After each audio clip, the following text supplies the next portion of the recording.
Jail के PCO से phone आता था और ये देख लें, ये फ़ोन है मेरा, इसमें मुझे बताएं, बटनों वाला फ़ोन है। ऑडियो वीडियो कहाँ है इसमें, दिखाएं मुझे, दिखा दूँ फ़ोन? फ़ोन देख लेना, इसमें कौन सी ऑडियो ये उसको सिर्फ अपनी माँ का नंबर याद था। तो मैंने उसको पूछा कि मैं सदके जाऊँ, तूने मुझे फ़ोन क्यों नहीं किया? कहता अम्मा यहाँ पीसीओ में पानी पड़ गया, इसलिए मैं पीसीओ से कॉल नहीं कर सका। अगर बेटे उसके पास होती, आप जेल के रिकॉर्ड में जाके देखें, मेरा ही नंबर है। बिस्मिल्लाहिर्रहमानिर्रहीम, अस्सलाम वालेकुम। मैं हूं जलील खान कुराची। आप देख रहे हैं मेरा यूट्यूब चैनल। एहसन शाह कत्ल केस के हवाले से गुफ्तगू करेंगे। गुज़श्ता वीडियो के अंदर मैंने एहसन शाह की और उनकी बीवी के साथ जो एक मुबैना ऑडियो लीक हुई थी वो आपके सामने रखी थी, और उसके बाद फिर जो मेरा एक मौक़िफ़ था, तज्ज़िया था, वो भी मैंने आपके सामने रखा था। अब एहसन शाह की वालदा का उस ऑडियो के ऊपर रद्द-ए-अमल आ चुका है। हालांकि मैंने कोशिश की है कि उनकी बीवी का रद्द-ए-अमल भी आए, क्योंकि उस ऑडियो के अंदर उनकी बीवी और एहसन शाह के दरमियान गुफ्तगू जो है मुबैना तौर पर यह कहा गया कि ये उन दोनों के दरमियान गुफ्तगू हो रही है, और बज़ाहिर एहसन शाह की आवाज़ ही लग रही थी, लेकिन अभी इसकी तहकीकात होना अभी बाकी है। बहरहाल उनकी वालदा का इस ऑडियो के ऊपर मौक़िफ़ सामने आया है, वो आपके सामने रखना है। और इसके अलावा उनकी वालदा ने और क्या कुछ कहा है, और ईवान इक़्तिदार से क्या कुछ मांगा है, हुकूमत वक्त से क्या अपील की है, और जरदारी खानदान से क्या अपील की है, ये आपके सामने रखना है। और इसके अलावा एहसन शाह कत्ल केस और शकील भट्ट के हवाले से कुछ नए इंकशाफ भी सामने आए हैं, वो भी आपके सामने रखने हैं। तो पहले ऑडियो के हवाले से गुफ्तगू कर लेते हैं। ऑडियो मंजर यहाँ पर कल आई थी, कल के वीडियो में मैंने आपके सामने रख दी थी, जिसमें ये कहा जा रहा था, एक छोटी सी ऑडियो, एक टुकड़ा उसका वायरल हुआ था, और कहा यह जा रहा था कि ऑडियो काफी लंबी है।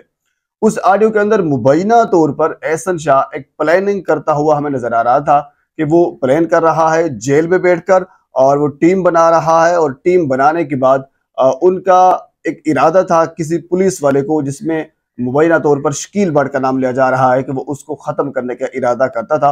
उस ऑडियो के अंदर कुछ इस किस्म की बातें भी हमें सुनाई दी गई। पर उसके बाद फिर हुआ कुछ यूं, मेरे कुछ रिपोर्टर हजरात ने, जो मेरे दोस्त हैं, उन्होंने मुख्तलिफ जो यानी इस सर्कल में जो लोग हैं, एहसन शाह होगा, बिलाज टीपू होगा, यानी उस साइड पर या फिर उस साइड के ऊपर, इन दोनों साइड्स के ऊपर जो भी लोग उनके करीब तर हैं, उनसे बात करने की कोशिश की।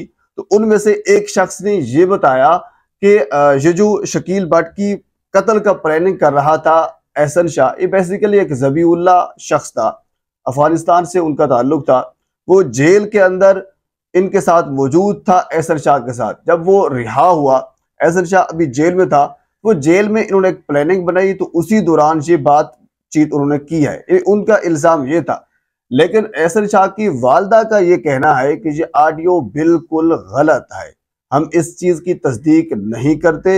एहसन शाह पीसीओ से वो हमें कॉल करता था, और उन्होंने अपना मोबाइल भी सामने रखा कि ये मेरा मोबाइल है बटन वाला, इसके ऊपर ना कोई ऑडियो रिकॉर्ड होती है, ना कोई वीडियो रिकॉर्ड होती है। इसी मोबाइल के अंदर उसकी कॉल आती थी, वो पीसीओ से, जेल का जो पीसीओ है वहां से वो कॉल करता था। दूसरी बात एहसन शाह की वालदा ने ये कही है कि आप जेल रिकॉर्ड के मुताबिक भी आप वहां से रिकॉर्ड निकाल सकते हैं। ये बिल्कुल, ये पॉइंट बड़ा वैलिड मुझे लगा है। ऐसी बात है, जब भी जेल से कोई बंदा कॉल करता है तो उनके रिकॉर्ड जेल के अंदर मौजूद होता है, तो जेल रिकॉर्ड से आप उनका रिकॉर्ड निकलवा कर इन तमाम तर चीजों की तस्दीक कर सकते हैं, एक चीज। दूसरी बात यह है कि दूसरी साइड के ऊपर जो इल्जाम लगाया गया है कि ये जेल का जो पीसीओ है वहां से कॉल नहीं की गई, उनका कहना यह है कि बख्शी खाना जब जिन्हें उनको समात पर लेकर आते तो वहां के ऊपर यानी किराए के ऊपर मोबाइल भी मिल जाते हैं, पाकिस्तान में बहुत कुछ मिल जाता है, तो वहां बैठकर उन्होंने ये कॉल की और अपनी बीवी से गुफ्तगू की, तो वहां बैठकर ही उनकी गुफ्तगू होती थी। जेल के अंदर से उनकी कोई खासी इस किस्म की गुफ्तगू नहीं की गई। अब उस साइड पर भी एक जवाब जो है ये अपनी जगह पे मौजूद है। बहरहाल इसके अलावा एहसन शाह की वालदा ने ये कहा है कि मैं मुतालबा करती हूँ पाकिस्तान पीपल्स पार्टी से, क्योंकि एहसन शाह के जो वालिद थे मुजफ्फर शाह, उनका ताल्लुक पाकिस्तान पीपल्स पार्टी से था।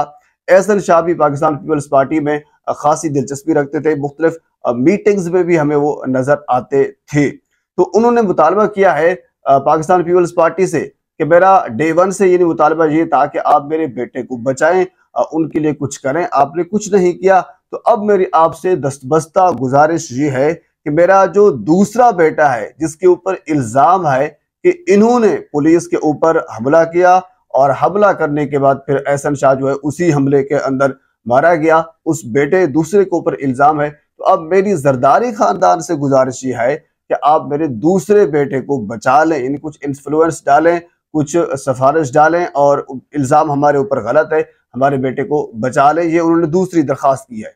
और इसके अलावा और भी बहुत से मुतालबात उन्होंने किए हैं। मेरी अभी कोशिश है कि उनकी वालदा से या फिर एहसन शाह की बीवी से या किसी और जो इस मुतलका बंदा हो यानी इस केस का, उससे बातचीत हो सके और इसकी मजीद तहकीकात जो हैं या मजीद कुछ नई चीज़ें जो वो आपके मैं सामने रख सकूं। बहरहाल फिलहाल इतना है कि ऑडियो की उनकी वालदा ने तरदीद कर दी है कि ये ऑडियो असली नहीं है। अभी इसका फॉरेंसिक होना बाकी है, बाकी जो भी एक लीगल फ्रेमवर्क होता है वो अभी होना बाकी है। बहरहाल इस केस के हवाले से जो भी मजीद अपडेट आएगी, लेटेस्ट अपडेट, और मैं मुख्तसरन आपके सामने रखता रहूंगा। एक मतलब आपसे गुजारिश है मेरे चैनल को सब्सक्राइब कर दें ताकि आने वाली हर इंफॉर्मेटिव वीडियो आप तक पहुंच सके। अल्लाह।